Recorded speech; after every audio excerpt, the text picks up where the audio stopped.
Welcome to the Shenmue AM2 podcast.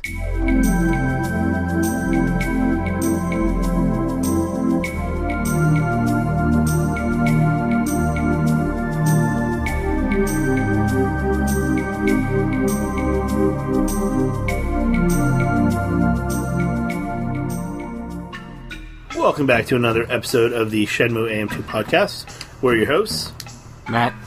And Andrew. I think we did that backwards this time. I think so, that's why I hesitated. I was waiting for you, but I always say my name first. Mm-hmm. It's not the MA2 podcast. That'd be a real company that we cut off the name from. What does that even mean? Yeah. I mean, if it was like BA2, it'd be like that calculator. Welcome back to episode 10. This episode we will be discussing our playthrough of Disc 2 of Shenmue 2. Disc 2 starts essentially on your first day of work. I did that with air quotes. That you don't get paid for? Yeah, is a community service, would you say? It's just making things even. You get room and board, you gotta do something. Making things, I like that. So making things even. So day one, pile of books. Did you get them all out? Yeah, I got them out every time, I think, every day. No, and one day I didn't do it. I think it's the day where you're forced to take a break, and then, because, like, she gives you, Feng Mei or gives you some tea or something, and that cuts into your day, I think, and then I made a bunch of mistakes after that, and then didn't finish. Well, aren't you a show-off? I think I did it twice the entire time. Okay, so I usually suck at QTEs. Like, I'm really good at the book QTEs, maybe because it's only directions and there's no buttons. But, like, as we go through, like, all the QTE fights, I failed. Most of them, if not all of them. I suck at QTE fights. I just get nervous and, like, I just make mistake after mistake. Nervous. The consequences are severe. They are sometimes. Like, if you lose, you can't redo some of them. Yeah. And I ran into a few of those that I didn't know you don't get a second chance at. Like, I think the very first time I played, I beat them, and this time I'm like, oh, the Poison Brothers just beat me up and left me in a pile on the floor, and I don't even get a chance to redo it, you know? The Poison Brothers? I love that name. I did not get all the books out on day one. No. But he still rewards you with a move scroll anyways. Yeah, as long as you get out more than I'm trying to think how many there are in total. I'm wondering if I went to that shop, would that move scroll be gone? Like, did he actually take it from the shop and give it to me? I think they are actually gone if you do go back. I get the horseshoe kick scroll the first day. Mm-hmm. Which is a useless move, by the way. It always misses. It's just angled poorly. Like, he kind of kicks up in the air, and, like, I had a lot of problems fighting in this episode. This disc. Once I was done moving the books on day one, and I kind of wrote this like a journal, my playthrough of this one. I got all of these Sonic and Virtual-On figures, and all but one of the Knights figures on day one of Disc 2. So I just kept plugging money into these machines and just sat there and opened them. Oh, maybe I should play again. Maybe I should buy another. Over and over and over and over. So what did you do when you had to give Ren $500? Did you have it? Oh, we'll get there. So yeah, airing out books is no forklift. We'll always choose forklift over any other way to make money in both of these games. Yeah, I agree. And this is the age before, like, this is the age before achievements, like Xbox or PlayStation achievements. And, like, I was wondering, what's the incentive for getting a perfect book airing out duty done? Like, and apparently you don't need to do it perfectly to get the move scroll, so is there anything? I think they just want you to try. But you just gave me a great idea for an episode, or part of an episode, as to what could be some trophies on PlayStation. Yeah. Day 2, I got all the books. Got the Mantis combo scroll. Okay. Can't remember how that move looks. I don't. There's only a few that I know the name and appearance of. Yeah, because it's just a move scroll, so you don't get to see what the heck it is, because it's not taught to you by somebody. You just have to try it in a fight. I think it's funny that you had to get the move scrolls that were in Chinese in the first game translated. Yeah. And then the minute you get to China, bam, got him. Well, I mean, he can talk to everybody, too. That doesn't make any sense either, but... Just suspension of disbelief. SOD. So do you run or walk everywhere in Hong Kong? Run. You run? Me too. This game is so big. I even try to run with the books. Oh, yeah, me too. Actually, that's what my note is. I was like, what? That's a weird question that I wrote down, but I'll ask it anyways. But yeah, that's exactly what I wrote this for. Do you run or walk during the book thing? Yeah. Yeah, I run. And that just makes the QTE come faster, or does it have more sections to it? I think it is both. Oh. I think if you're running, it adds one more prompt into the commands. And it happens... If you walk, they're at set distances, I think. If you run, the start or stop time, the starting of the QTE sequence can either be a little bit earlier or a little bit later. I think it's pretty neat how they make them so random. There really isn't a pattern to them, or at least one that I could figure out. So there's a point at which you teach a move to... what is Zhu Ying's assistant's name? Feng Mi? No. Or not her assistant. The guy who gives you the move scrolls. Master Mo. Is it Mo? Yep. Okay.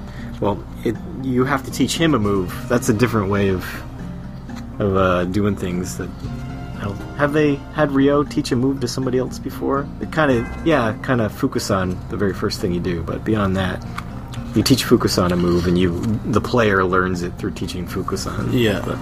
Yeah, I don't think there's any other... There's where you show off some moves to, like, the homeless fellow in the first one. Yeah. And he recognizes the Hazuki style or something. But the player's not learning. But yeah, you're not learning. Day 3, did not get all the books. Got the diagonal wipe scroll. That's a funny name, I think. It sounds like something Mr. Miyagi would teach you.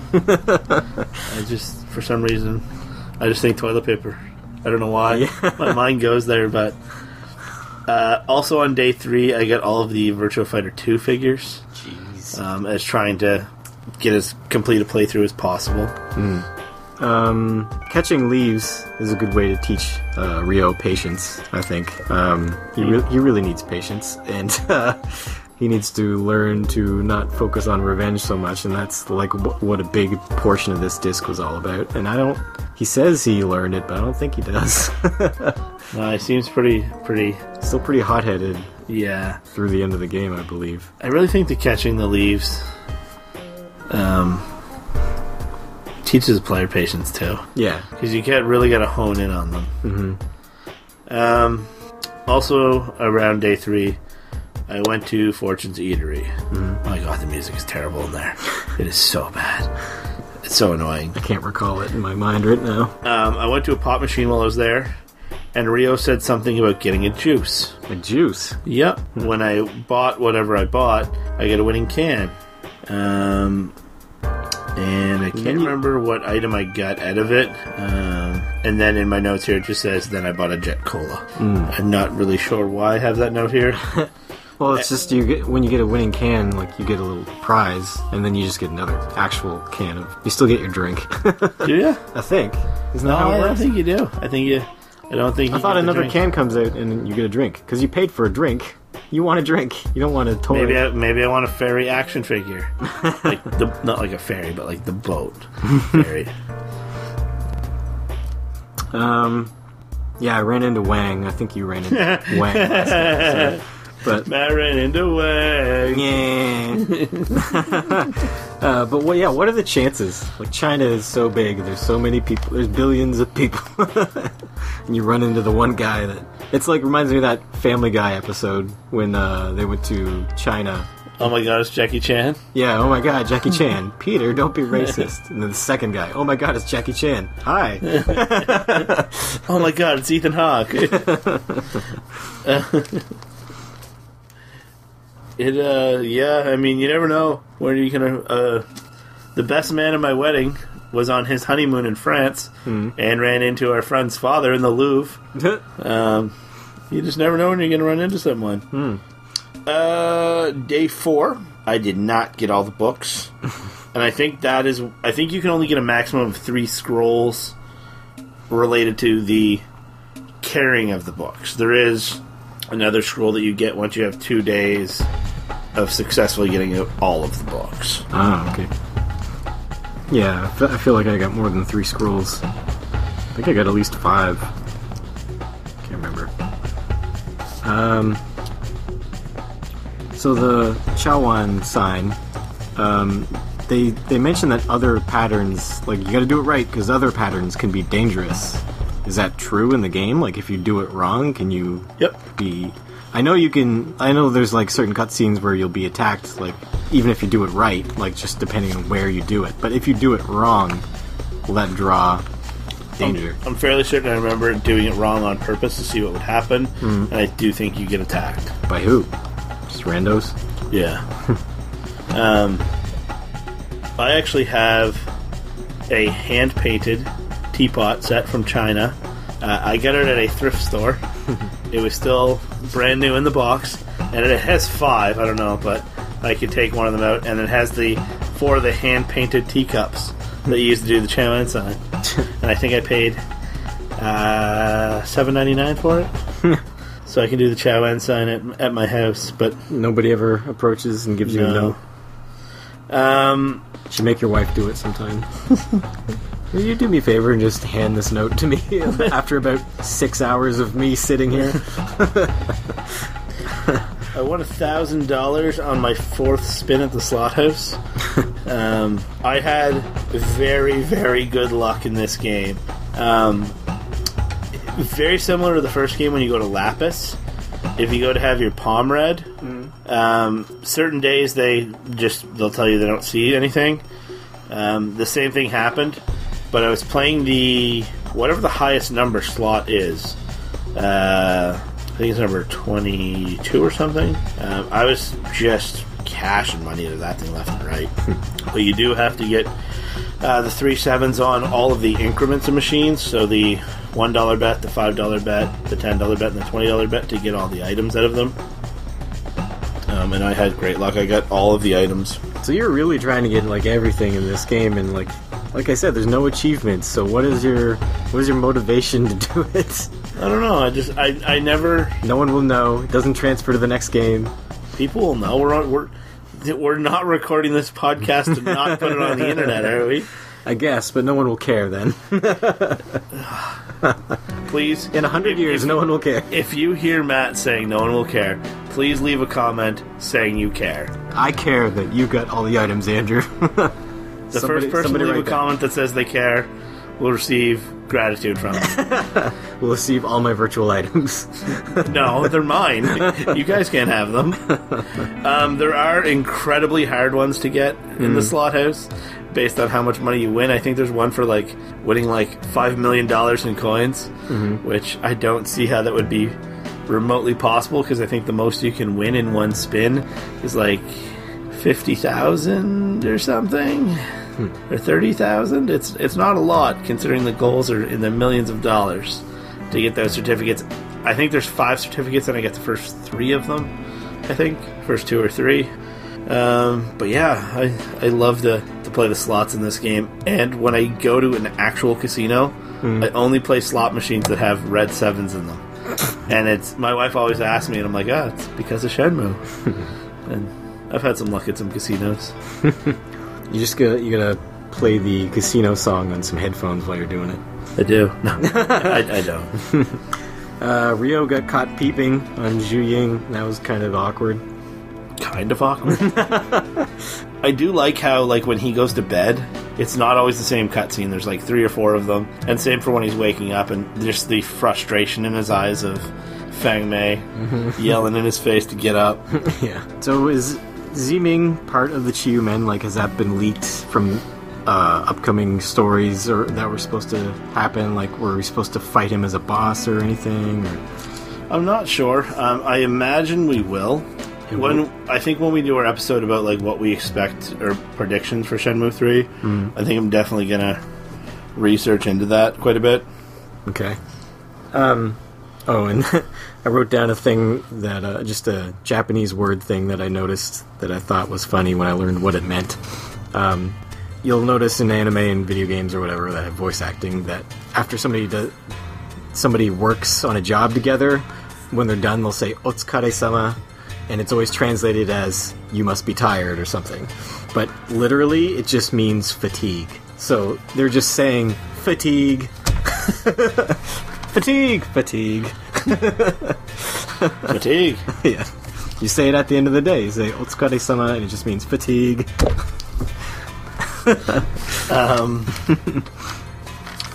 My next note was actually talking about the different cutscenes when you go to bed. Mm-hmm. Day 6 of work, I showed up to this day not in good condition, maybe. I dropped the books 6 times. I just kind of stopped caring about the books. Mm-hmm. But I kept... how many times did you have to do the books? It feels like a lot, but it can't be more than 6 or 7 times. So, when you got the Wulin Shoe, did you do anything with it right away? Like what? Did you try to advance the story at all once you got the book? I can't remember. There was a point in which I tried to do the Fang Mei birthday stuff, but I can't remember where I was at when I was trying to do that. Once I got the Wulin Shoe, I did nothing with it. Why? Because I was trying to get my complete playthrough, mm-hmm. and the game stops. If you don't do anything with it, it does nothing. Okay. So you just keep repeating calendars moving forward, but you repeat the same day over and over and over and over. Mm. So if you are trying to do a complete playthrough of this is where you want to get everything in. Mm. Because if you want to collect capsule toys, if you want to make sure you're getting all the items, this is the spot to do it. If you want to, play the arcade machines, you can do it here. The one thing that you cannot complete is the darts. Because not all of the 5 darts players are available at the same time, mm-hmm. and they rotate through the bars. That rotation also stops. Okay. So you can't progress that. So I had, I think, 2 or 3 of the darts completed at this point in time, and then I just couldn't do any more. And this is also the spot where you can do the duck race. Mm-hmm. Can we talk about the duck race? I don't think so. We may have, but... No, I said, can we? Oh, can we? Yeah. We can. I tried to beat What's-Her-Face in the arcade. I beat Eileen. I couldn't beat the other one, just because her moves take off too much damn health when she does get you. You can dodge all day long, but if she tags you, gets lucky 2 or 3 times, you're dead. And it's just... I find the fighting unfair in this game.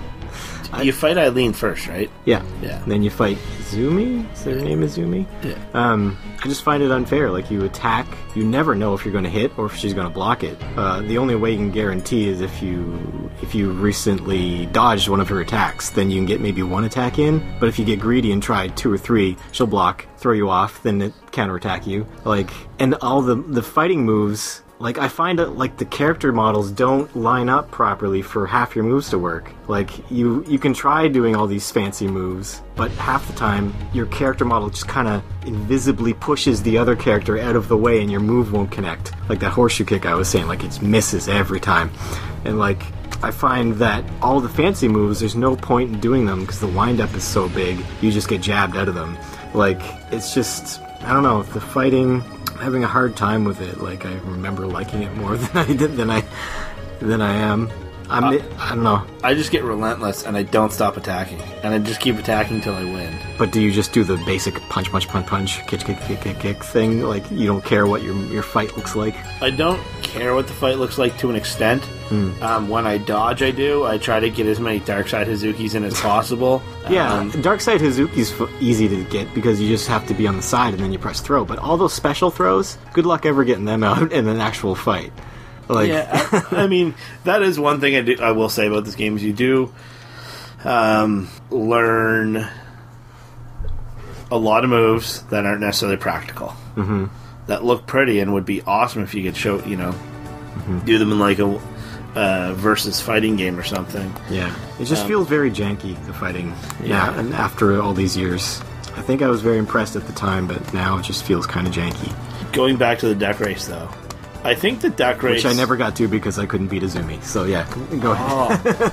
Oh. Weak. I did when I was younger, when I played this game earlier. So I have done it before in my life, just not this playthrough. I could not beat her. I was losing all my money trying, so I was like, fuck this. So as a kid, I thought there was only the bronze medal in this game. I didn't know there was any other stuff. So this duck race, I will go out on a limb and say, I think it is the most obscure sequence to get an item in any video game ever. Even to get to the duck race itself in the first place, you have to know to find this bronze medal in this back alley in this one door that doesn't scream that you can walk through it. Like, yeah, it's so you need to talk to Izumi at Tomato Convenience. Yeah, you have to do all that first too. Talk to Eileen. Then you need to notice that there's that stairwell in the arcade. In the arcade, you need to, once you've done those few things, go and walk through that door by the come over guest house, which is in a back alley that you have no reason to go down, really. Yeah, like it's it's like in some guy's shop, and you can't go in anyone else's. Well, the restaurants maybe you can, but most of the shops are just window dressing. There's just people and you can't really go back into them. Not to mention, you need to notice that it's boarded up, and B, then it's not boarded up, and be like, oh, this is something I should investigate. Then you need to get those items. Then you need to be like, hey, oh, now I notice that the rope's not across the stairs in the Pine Arcade. Yeah. Then you need to fight two of the hardest fights in the entire game. Then you need to go to back to Tomato Convenience, talk to Izumi, and do the duck race. But there's more to it. You need to know to go back to the tree, catch more leaves. You need to know to catch 2 at a time, 3 times in a row. Then you need to know to catch the feather. Then you need to know to take the duck back to the duck race. Then you need to... Where do you get the silver medal? Where does the silver medal come into play in this? I don't know. I never got that far. You get the silver medal, I think, for betting on the right duck. My brain sounds right. And then you get the gold medal for doing the duck race where you control the duck. Yeah, and controlling that duck, you literally, pardon the pun, but you have to feather the trigger, like to make that duck move at the pace it should, not get tired. And you need to win. Those series of events are so ridiculous. I wonder if somebody's made a video about that on YouTube. Like, I would love for just a video explainer of this entire quest, like just to sum it up in those words that you just used. That'd be a good video to show people. Even in the Prima Player's Guide for the Xbox version, they just say you can get to the duck race. They don't know about the rest of it. They don't know about the rest of it. It's incredible that it's just... It blows my mind how ridiculous... And let's just talk that this is an illegal, I'm assuming illegal, back alley duck racing league. Yeah. Like, it's... The whole concept is just so over the top, and it's one of the best secrets in video games. Yeah, it's I absolutely love it. What do you get, though, if you win everything? What's that gold medal do for you? Nothing. But it's part Achievement unlocked, please. It's... Oh, yeah, it would... I mean, if Shenmue was a modern game, that would definitely be some sort of achievement or... Trophy. But yeah, so I've never gotten all the medals before, and that was part of my complete playthrough that I wanted to do. My next note is that Ryo thinks Fang Mei looks like a cat. I don't agree, but he makes this really weird noise where he goes, he's a creeper. I don't remember that. No? In the cutscene when she gives him tea, and he's like, you look like Neko. And she's like, what? And then she yells at him and she gets all mad. No, I don't remember that. It didn't happen? Is part of that the birthday sequence thing? No. It's just you're working, and then you're working with the book. Oh, okay, yes. I know what you're talking about now. But yeah, he's drinking the tea, and then it does a zoom in on his face, and him staring at her creepily, and he goes, hey. I'm like, Rio, jeez. And then he's like, you look like a cat. My note just says day 7 dropped even more books. Again, went back to the slots, won the cherries, won the jukebox again, and won the $10,000 certificate. Day 8, I'll just skip here to day 8. Day 8, I got all the books, and Master Mo taught me a move. It took me 8 days to get that cutscene. Master who? Master Mo? Master Mo. Right. Learning moves from different masters and from different styles of fighting so that Rio's get this weird mishmash of styles. It really feels like you're going on a martial arts journey. I really like that. I do too. Even more so in the second game than in the first one. Because there's so many Chinese martial arts moves. Yeah, and it does. You put it perfect. It makes it feel like you're going on some sort of, not necessarily just a journey to avenge the man that killed your father, but also to get this hybrid mix of all of these styles.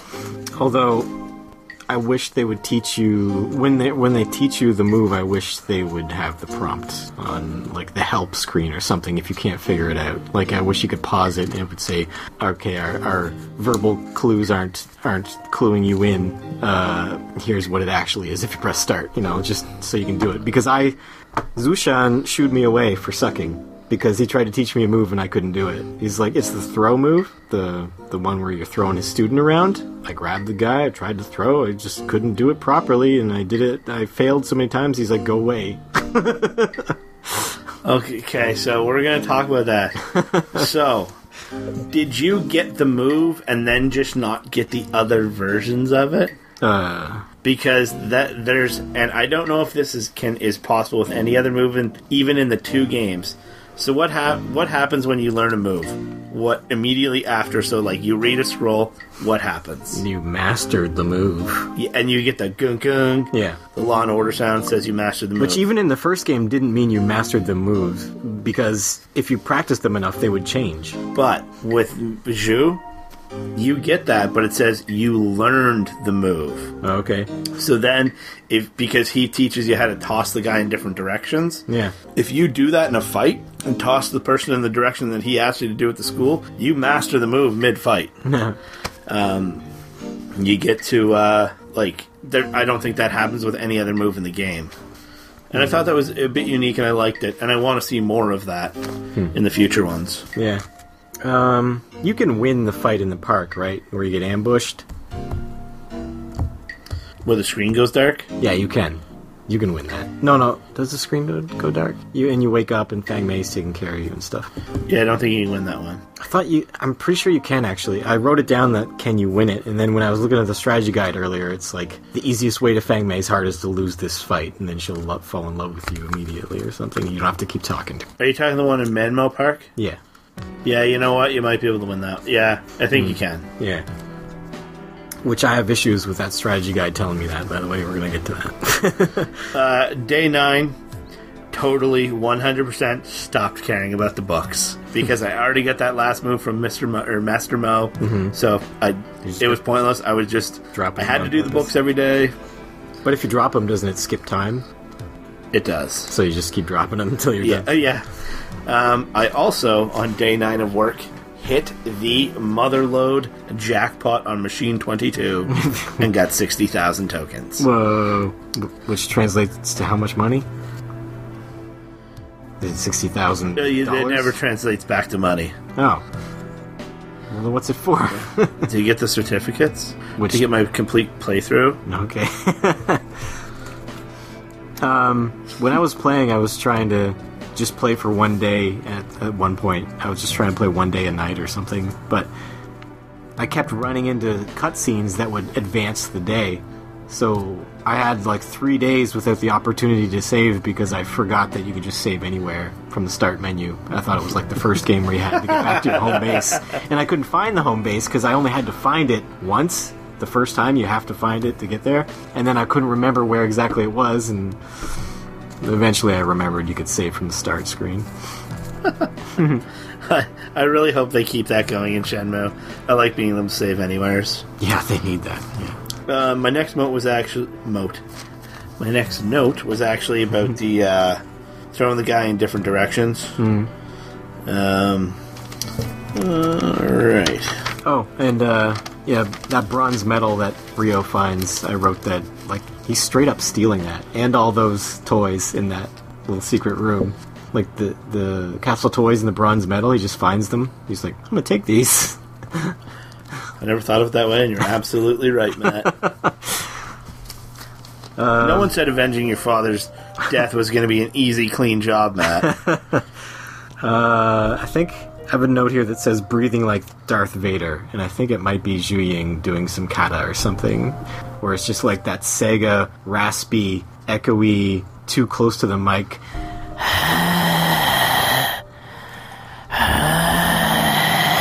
kind of thing. I don't know how that sounded, but you know what I mean, right? Like this heavy breathing, right? Like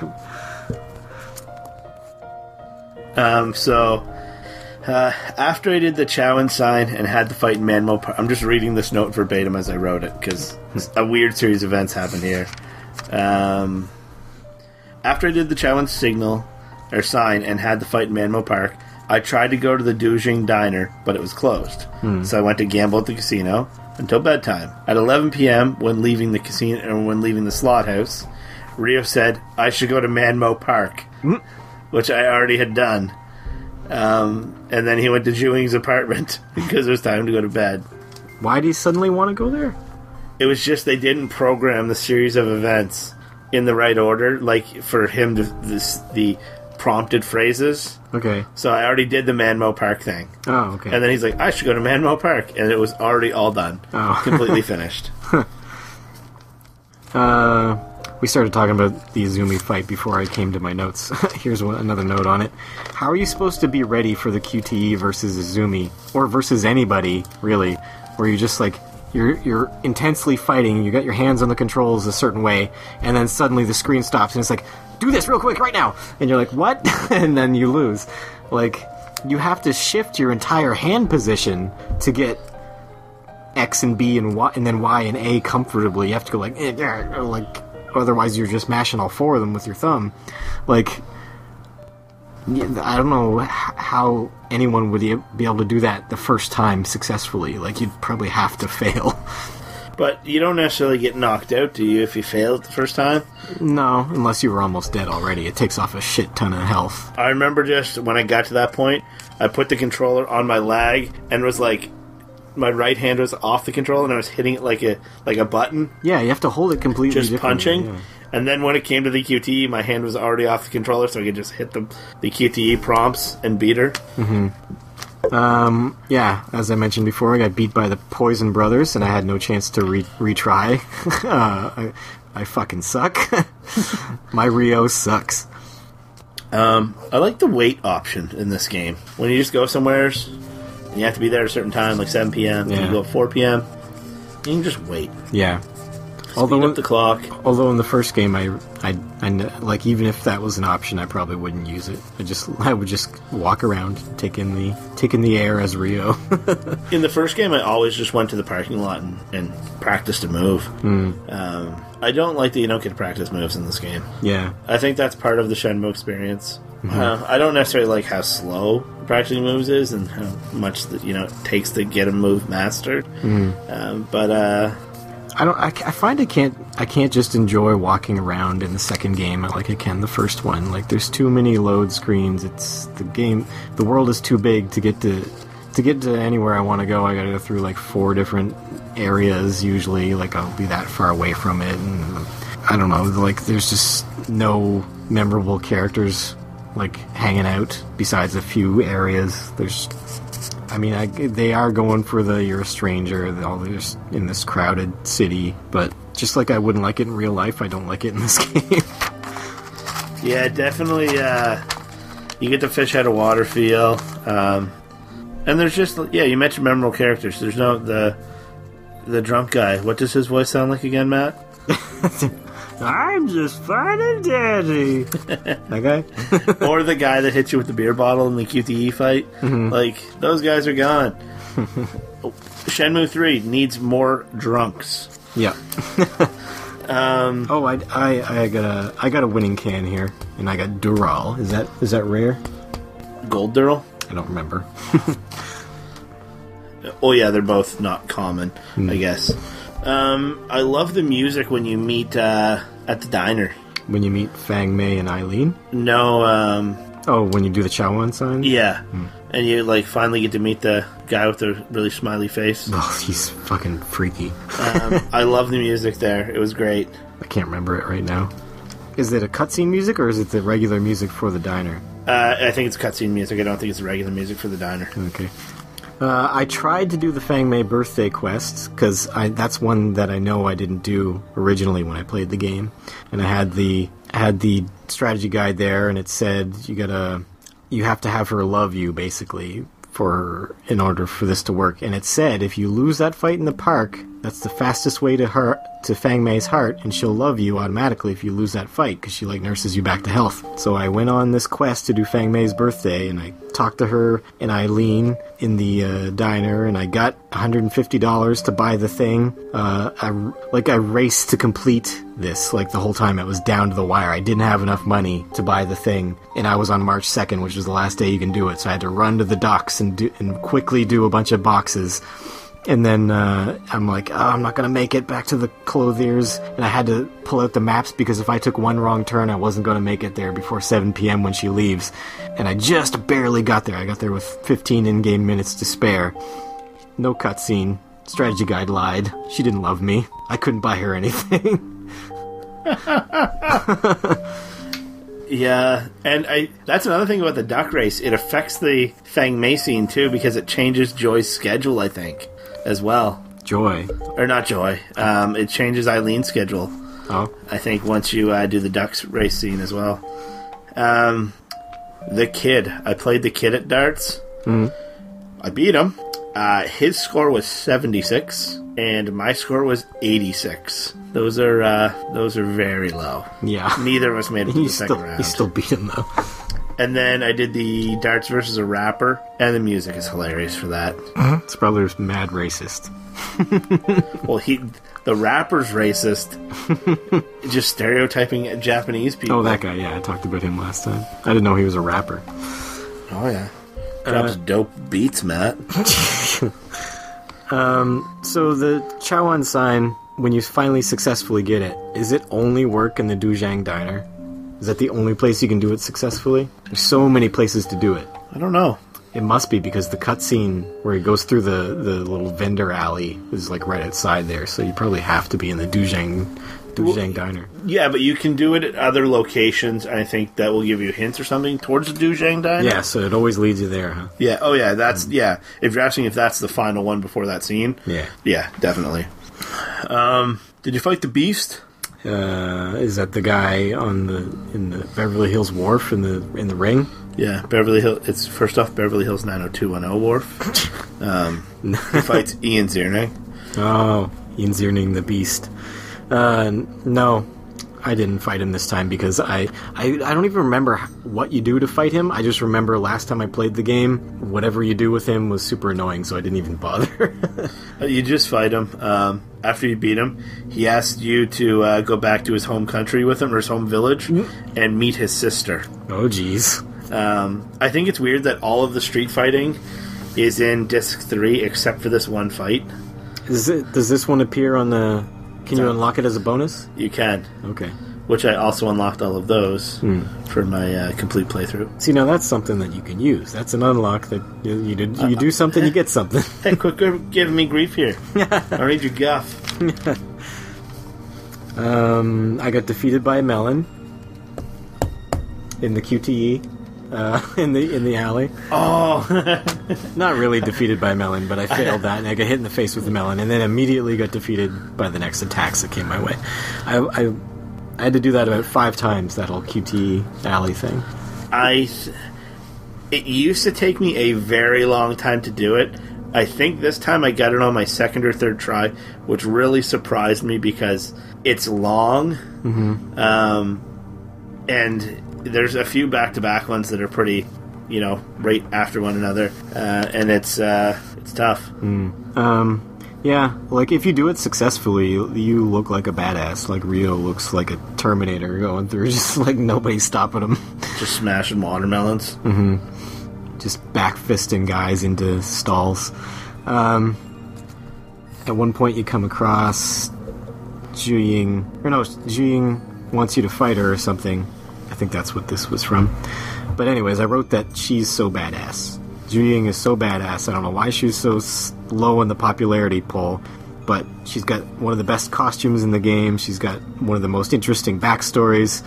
She's, like, really powerful. I don't know what the problem is. What's wrong with you people? Why didn't you vote for Zhu Ying? I want to play as her in Shenmue 3. Like, you're going to be able to play as other characters besides Ryo. Why can't we use her? I want to feel like a complete and utter badass. Like, maybe when you fight with her, you can't, like, there's no way you can lose. They attack, you automatically dodge, and then you just take it. You're so amped up. I love Zhu Ying. Okay, so you're talking Zhu Ying. We got to kind of circle back here for a sec. Okay. I went to New York. I did not get to meet up with James. I had purchased a gift for James for being on the podcast. The gift that I purchased for James, I had 3 of them made.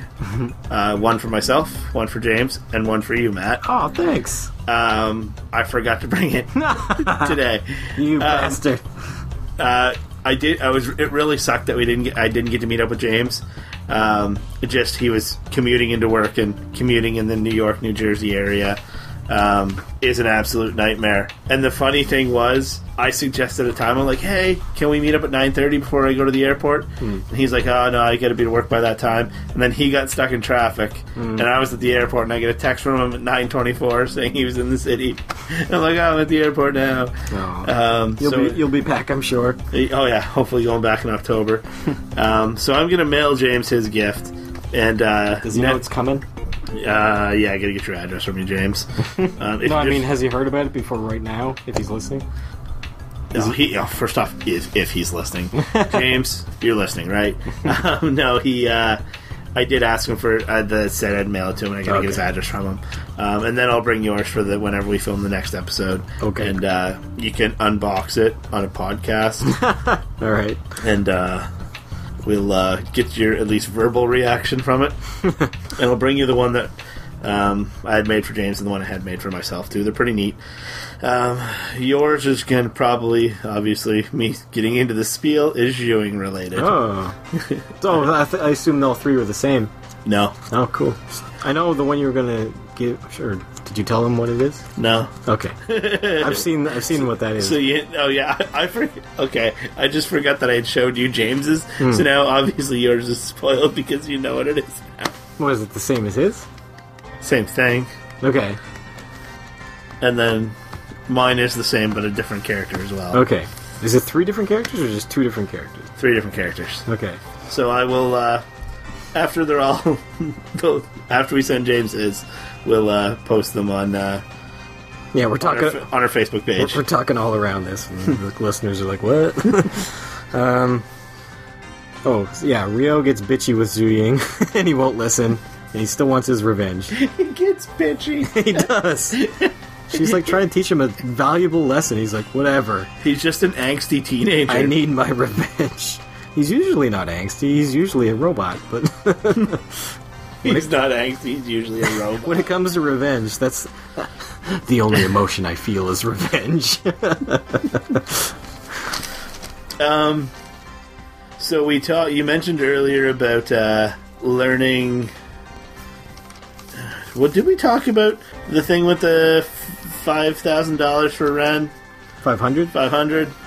We may have mentioned it. If you have... So, part of my complete playthrough is I wanted to get all of the moves. Yeah. If you have the $500, you cannot learn the Brawling Uppercut from Dylan. Oh, right, yeah. Because you don't get to go to that spot to do it. Because you need to go ask Dylan about Ren. He teaches you the Brawling Uppercut. He falls in the harbor like a goofball. Yeah. I'll go get my $500 and pay Ren. And I didn't like that. So you missed out on that? Yeah. So, like, having And by, say, being good at the game, being able to manage the money in the game, pretty efficiently, I get penalized. Because you only get to learn that brawling uppercut right there. Yep. Well, dang. I didn't like that. It's a useless move anyways. the rear up on the punch is too long and you get punched. You get knocked out of the move no matter how far away they are when you start it. You're like, I'm going to back away as far as I can and start this move. And then they close the gap and they punch you and you get knocked out of it. You're so bitter. I am bitter. Improve the fighting next time. Please improve the fighting next time, yes, Mr. Suzuki-san. Yes, please. I discovered it can rain in Hong Kong. I asked that last time. I had one day of rain in this entire playthrough so far. Did you have any rain that you noticed? I don't think so. Yeah, I had 1 day of rain. When you go looking for the heavens, it's always warehouse number 8 with this game. It's always warehouse number 8. It is. Like, it is warehouse number 8 here, and then the previous game, warehouse number 8, was significant as well. Alright, I'll make a bet right now with you, Matt. $5 Canadian. I'm going to bet there's no verbal reference to a warehouse number 8 in Shenmue 3.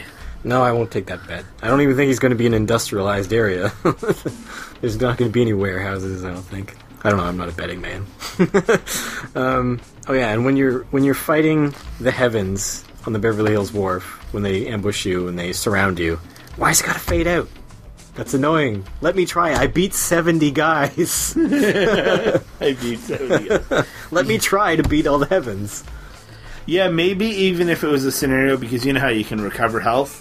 Just take the health recovery away. Yeah. And just let you just kick ass and take names till you get dead. But how it fades out is very annoying. You're like, what's happening? Like, am I going blind? Like, I think I'm losing my vision. And like, because I suck so bad at QTEs and fighting and stuff, I've lost several fights in this playthrough where you can't retry them and you wake up the next day, and Ryo would have so many internal injuries and broken bones and cuts, and but he always looks fine. He's got a Band-Aid on his face. Yeah, he just keeps getting re-injured there. Yeah, you wouldn't get away without broken bones. And then you wake up in a boat, Wong's boat. And I just keep thinking, if you live on a boat, would you, this boat is open. It's open to all elements, basically. There's barely a tarp on it. You'd just get sick and die. You'd get cold, you'd get sick, you'd die. I don't know how this kid is living. And especially when Ryo's there, where's Wong sleep? Unless this is a spare boat and Wong has a different place, but are you all out of notes? I'm out of notes with regards to certain things. There's one thing I want to do at the very end just to see how you did something. Okay. Do you want me to keep going then? Well, I got a couple things I can talk about, I guess. Some of the pin or gumball machines are hidden in this. Yeah. You mentioned it earlier too, the loading screens. In the morning in the first one, you could put the area jump on. I usually didn't play with it on, but area jump in this would kind of be nice.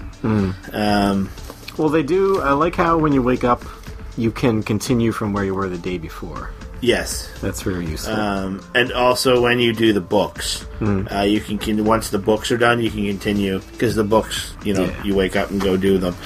You can do those from before as well. I like having all the random fights on the Beverly Hills Wharf when you're first exploring it, but what the fuck is up with that first-person view? Why? We know It's impossible. No bueno. No, it's horrible. On the plus side, speaking of the Heavens gang, there's so many unique-looking characters in that gang. All the character models, they all look like they would have a personality, but you don't get to interact with any of them, really, besides Sam and Larry a little bit. Did you notice that there's one of them that wears a maroon-colored shirt, and it says HVS on the front? No, I don't think so. So, Matt and I went to high school, same high school, and it was called Harborview High School, and the colors are maroon and white, and there's a guy that looks, and it's even the same font of letters, and I'm just like, that's kind of neat. It's Harborview High School.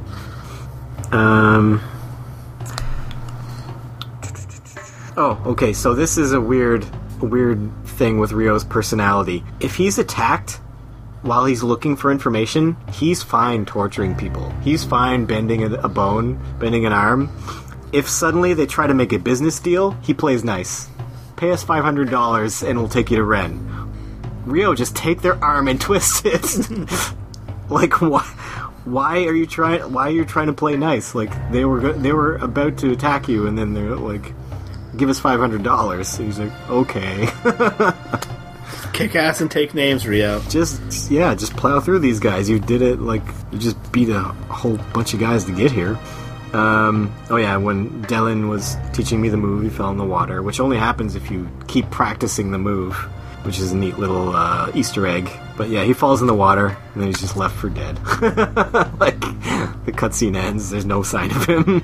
I don't think I saw him again after that. Maybe he's in the harbor with Mark's brother. Oh.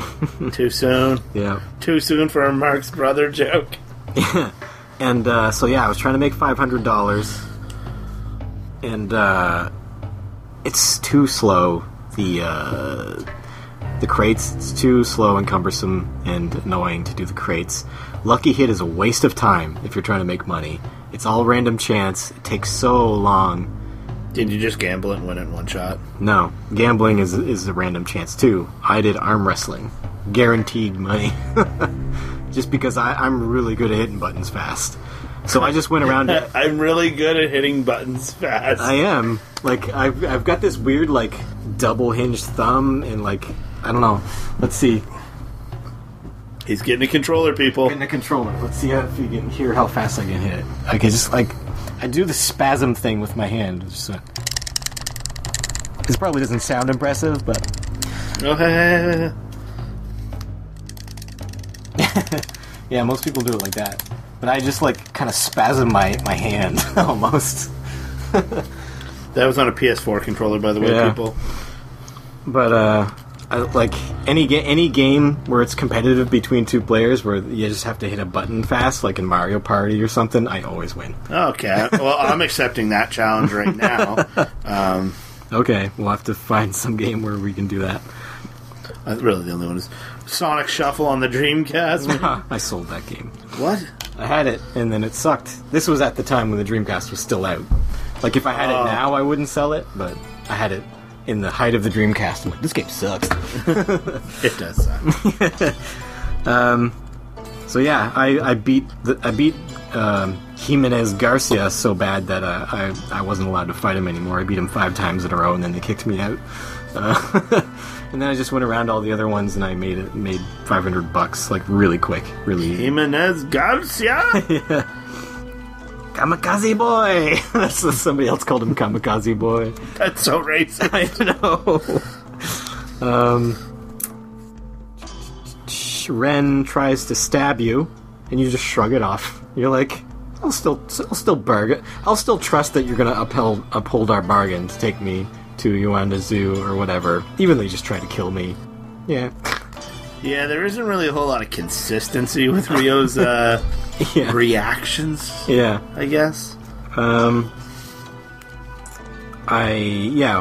Ren took me to that, like, to observe that secret meeting that they were having, and then I lost to the goons in the warehouse because I lose every fight.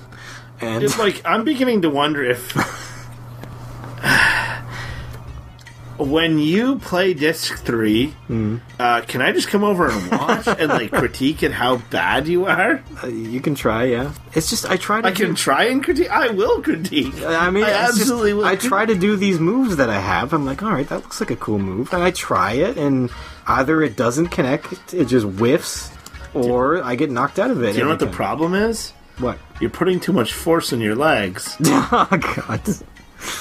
Like, the only way I can consistently win is just to do the stupid punch, punch, punch, or kick, kick, kick combos. Kick, and then kick again. Yeah. And I'm like, I want to feel like a badass. Batman Arkham Knight lets me feel like a badass. I don't feel like it's unfair when I get hit in that.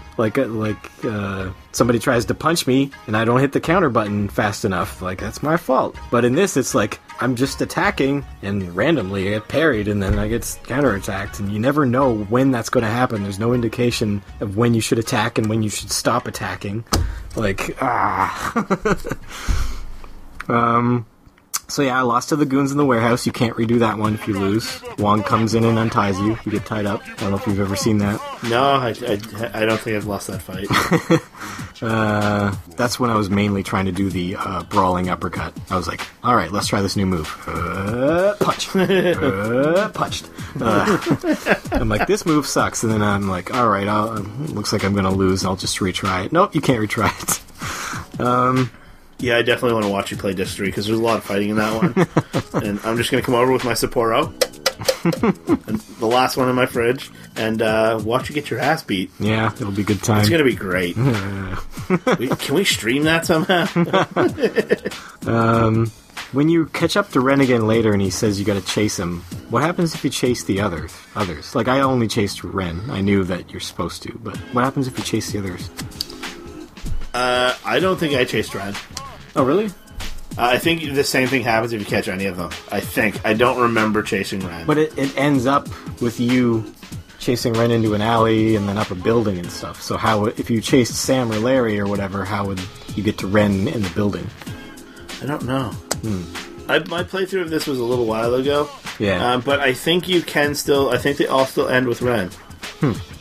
Okay. But, I mean, the other guys go in a completely different direction than where you have to end up for that whole section. I think they might take you there or something. Oh, yeah, maybe. And then at the very end of the game, the strategy guy said the only thing left to do is to say goodbye to everybody. And I was like, why? There's no achievement, there's no move reward. I'm like, I'm not saying goodbye to anybody. Oh, well, way to ruin my game that I was going to play with you, Matt. What? So you did not say goodbye to a single person? No, I just wanted to get it done because I feel like you played so long ago. I don't want you to forget everything, so I don't want to take too long. So I said I was going to explore more, but I don't feel like I can. So I don't get that much time to play video games usually, anyways. But I made a list of all the people that I attempted to say goodbye to. Attempted. It was a lot of people. Yeah. Where's the lit? You want me to get the strategy guide, or did you get everybody? I got as many people as I possibly could. I got the martial arts school teacher, so Master Jushin. I got Jimin, which is the guy in the park that you have to punch the tree. Yeah. I got Gui. Is it pronounced Guizhang? Yeah. The lady she's the one from the Yanten Apartments. Which is the same name as the guy in the suit from the first game, right? Except spelled different? I think spelled different, yeah. I got the Zhangu, which is the barber. That's weird. Izumi. Yeah. And she just propositions you over and over and over to go home with her. Yeah. I think I remember that from when I first played it, yeah. The homeless man in the mall. The mom and daughter from the ferry. Where'd you find them? They're actually in a clothing shop. Just in the... I think around where the diner is. But they're not always there, right? Like, you just happened upon them? No, they run... The mother runs a store. Oh, okay. Eileen does not say goodbye to you. There's, like... And these all have, like, a little goodbye cutscene. Eileen doesn't say goodbye to you, but she does say something to you in English. I didn't write down what it was. You can also say goodbye to Jushin's guards at the martial arts school. Weird. Say goodbye to Master Mo. And I just have a note here. Feel bad for wrecking Master Mo. Yeah. You cannot say goodbye to Joy, I don't think. Well, she comes with you anyway. Kind of. And it doesn't appear that you can say goodbye to the guy who makes you carry out the books. Like the student at the temple. But, like, I would have never have guessed Jushin's guards. I would have never... They get a cutscene and everything? Yep. Huh. I would have never... I think there's 2 or 3 guards. Goodbye, guy I threw once. Sorry for dumping you on your head. Yeah. The homeless man, I don't know if I would have remembered. your boss at the thing, but he just wants you to work. He doesn't actually want to say goodbye. Yeah, the list was more, and these were the people that I thought of doing and attempted stuff. There might be more, but you don't really have any major interactions with any other characters. You don't get to say goodbye to the sleeping guy at Pigeon Park or anything, I don't think. I don't even think he ever wakes up. He's dead. The birds are actually eating him. Yeah. I just wanted that say goodbye achievement if I was going to do all these things. I want that. Just kidding. Okay, so everyone listening to this, please just tell Matt he's doing a great job.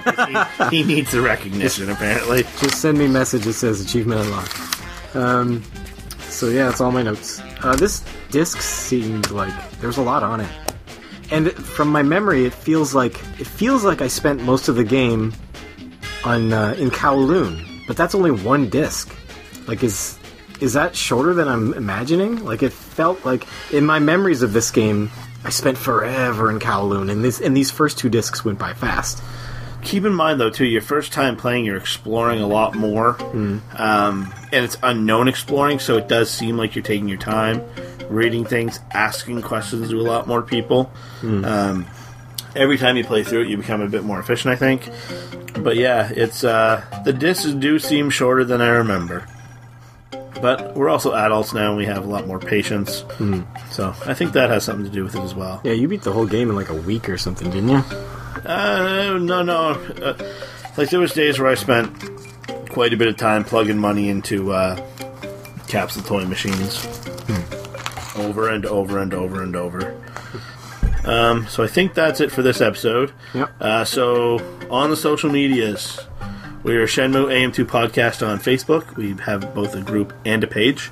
Our email is shenmueam2podcast@gmail.com. If you have any questions, concerns, comments, or threats, please send them there. We are on YouTube. Shenmue AM2 Podcast is our channel. We only need 5 more subscribers, and we can get that custom URL. YouTube.com/ShenmueAM2. Doesn't exist yet because we need 5 more subscribers. Yeah. So we're really putting the push on for the subscribers. We're Shenmue AM2 Podcast on the Dojo forums. Yeah.